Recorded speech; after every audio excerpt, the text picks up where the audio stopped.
Hello students, welcome back to the session. In this session, let us go for the new chapter. In the last chapter, you had learned about the internet and types of topologies that we use and the communication modes, cables that we use, all those things, and you also know about the internet. So in this session, let us talk about internet and open source concepts. Now, we already know what do you mean by internet. This chapter has one question of 1 mark and one question of 3 marks. So, totally you have 4 marks from this chapter. Now, you know a network. What is a network? Network is a link between two or more computers. Right. So these links may be using the phone lines or fiber optics or microwave, satellite, anything. So what can this do? It can exchange information. You can exchange information. You can store or share the memory space, and also you can share the resources like printers, fax machines, etc. So this is why you use your internet or net. And some of the characteristics as to why we use internet, why it is most useful is it has got a 24/7 service, and you can use it wherever you are, and also everything is available. Whatever information you want to find, it is available on your internet. So there's the transparency. So because of all these reasons, we prefer internet. Now, before going to this open source concepts, let us know what is this free software. Free software, this is also known as freeware. That is, ware means software. Free software, we call it as a freeware. So it is a software that is available for us to use without paying anything for this. So there might be some restrictions also. There will be some restrictions, conditions also.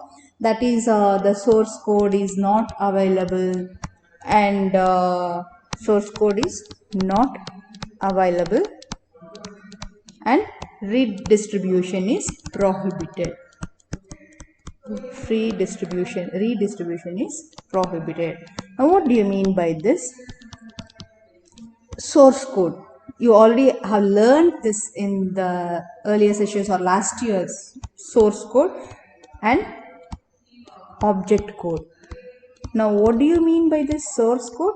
Source code means that is the code which is written by the user, which is written by the user, is known as your source code.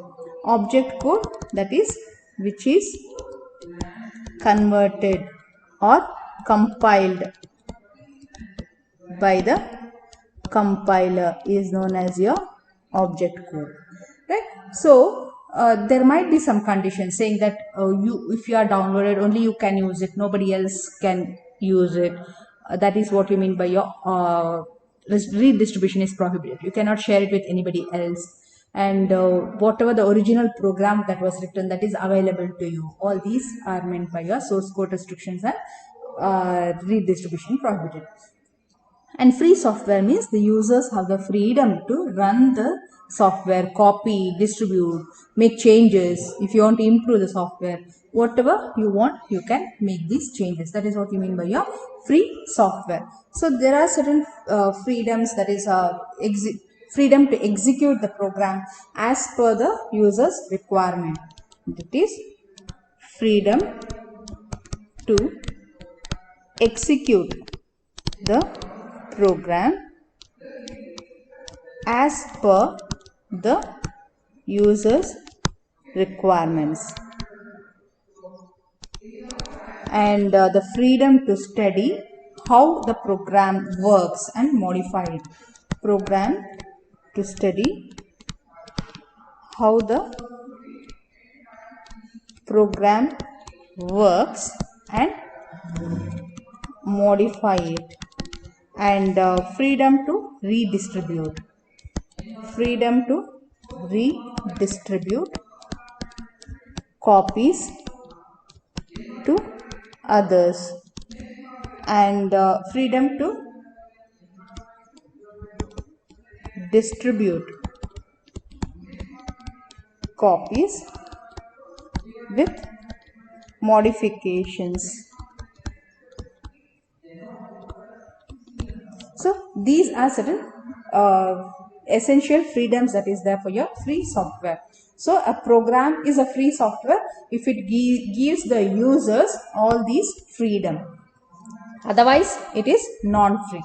So the reasons that we choose reasons for open source software are the lower cost, because you need not buy it, security, and no vendor lock period, or better quality.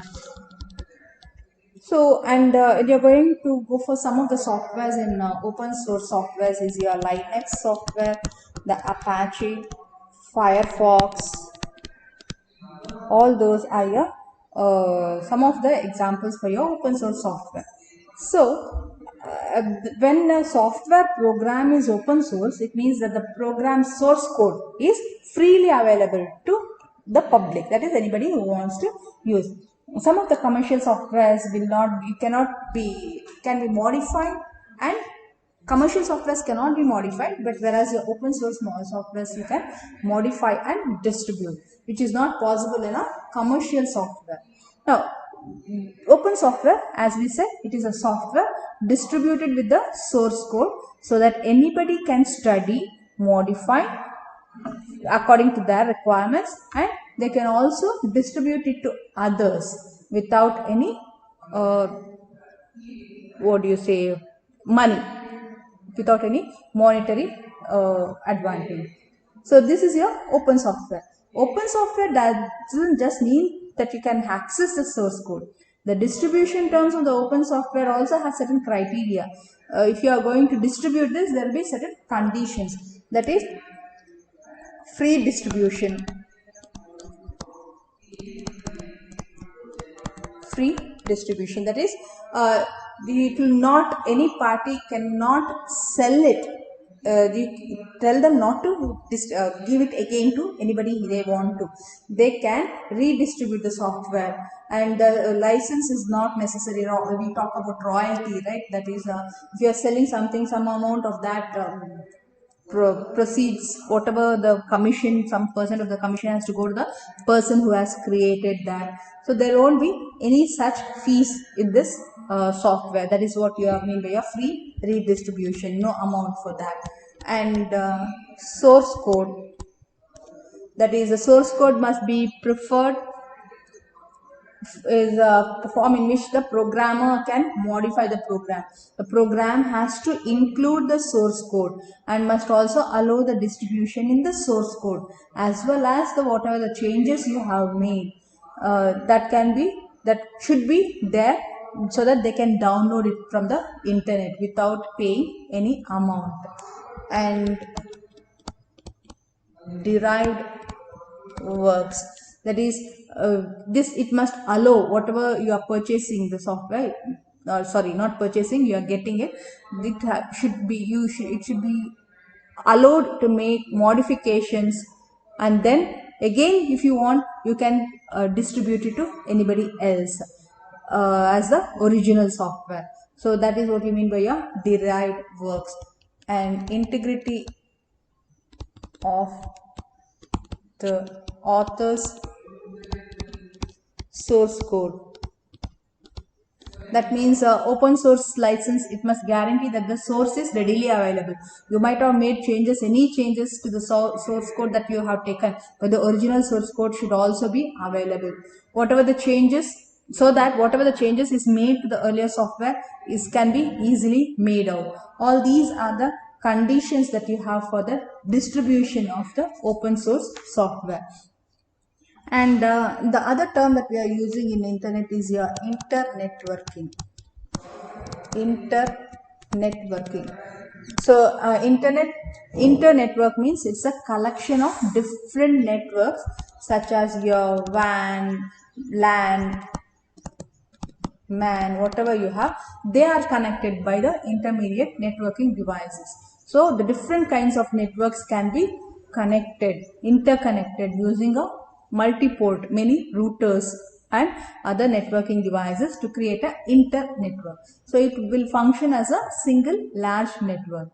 It refers internetworking means where you are using it in the industries, products and procedures to meet the challenges for the competition you have among your different industries. So you can use this. So the open source software can be accessed and redistributed through this internetworking also. So different network technologies can be connected to create a internet. So you have your ring network, Ethernet network, different networks you have, and this will be connected to your, can be connected through your router. You will have a router, you have a router here, you have a router here, you have a router. All these are the routers. Okay, you can connect it.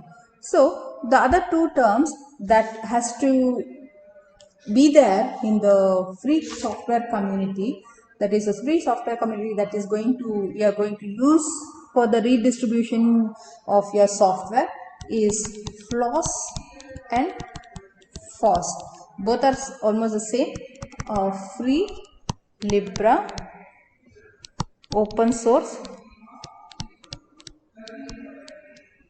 software, and again free and open source software. What happens in this is it makes the free software less visible than the open source. They use the different terms for free software and open source. It's just nothing but the different terms that we are using.